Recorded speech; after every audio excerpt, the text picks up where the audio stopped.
Welcome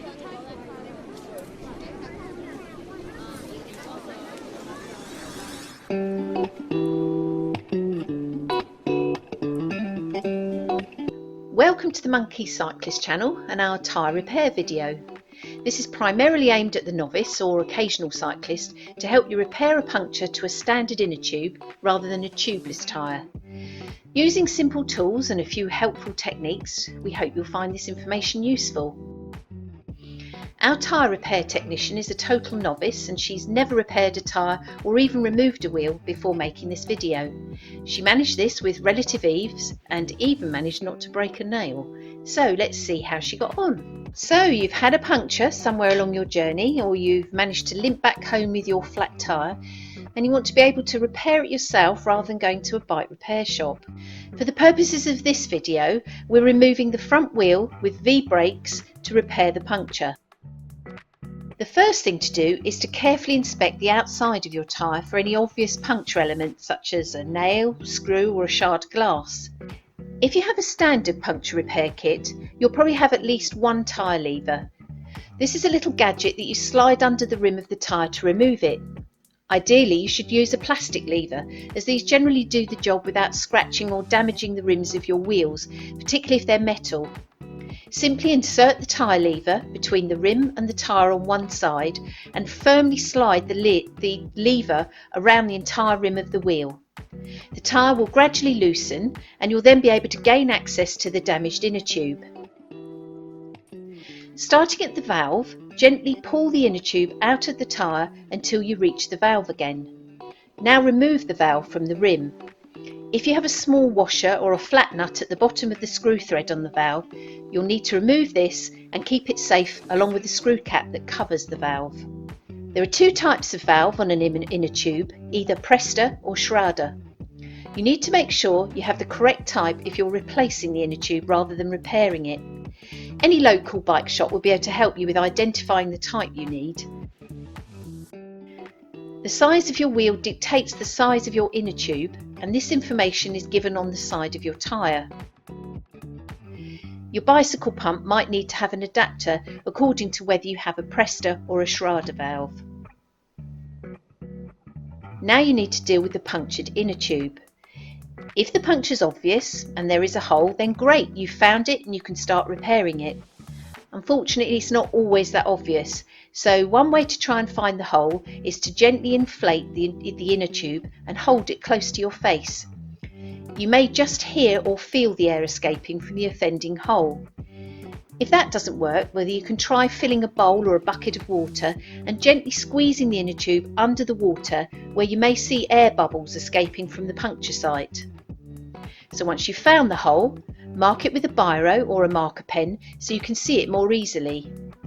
Now you need to prepare the surface to apply the repair patch using either the small metal scraper that comes in a standard puncture repair kit, or a piece of sandpaper will do just the job. This is to roughen the surface of the rubber so that the patch can stick to it more easily. If you have a more traditional repair kit, you'll have a tube of rubber glue. Simply squeeze a circle of glue around the puncture site to roughly the size of your patch and leave it to dry for 1 to 2 minutes. A few minutes later. Next, you'll need to peel off the protective backing and firmly press this onto the area where you have applied the glue, making sure that the edges are stuck down firmly and there are no air bubbles. If you have the self-adhesive repair patches, you simply need to peel off the backing and stick the patch over the puncture. It's a bit like applying a plaster to a cut or a wound. Just make sure that the edges are stuck down firmly by smoothing the patch over with your finger. Now, the next bit looks tricky, but if you follow the video closely, you'll be able to put the repaired inner tube back into the tyre without too much fuss. Simply start by pushing the valve back through the hole in the rim of the wheel and feed the inner tube back into the open side of the tyre. If you inflate the inner tube with just a bit of air at this point, it makes it easier than trying to push a floppy inner tube back under the tyre. Using your thumbs, firmly squeeze the side walls of the tyre to reinsert the edge under the rim. If the last part of the tyre is too tight to push inside the rim using your thumbs, you might find it easier to use a tyre lever by gently sliding it inside. Be very careful not to pinch the inner tube or you'll have another puncture. You're now ready to inflate your tyre, and to do this you obviously need a pump, but before doing so you need to check how much air your tyre needs. This is easy. The recommended tyre pressure ranges are on the outside of your tyre and are usually given as bar or PSI. You're much less likely to have another puncture if your tyres are inflated to the correct pressure or close to the maximum recommended. Ideally, you should check your tyre pressures every ride, since correctly inflated tyres will reduce wear and tear.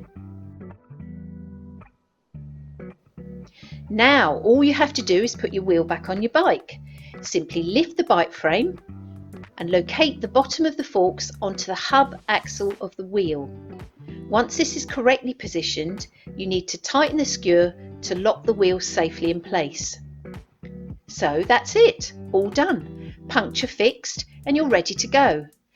Our novice volunteer is now feeling very smug that she's managed to fix the puncture herself and star in our video. Well done, Nicole. If you find this video useful, then please give us a thumbs up or leave a comment or share with another novice who might appreciate some help. To subscribe, simply click the button. Thanks so much for watching.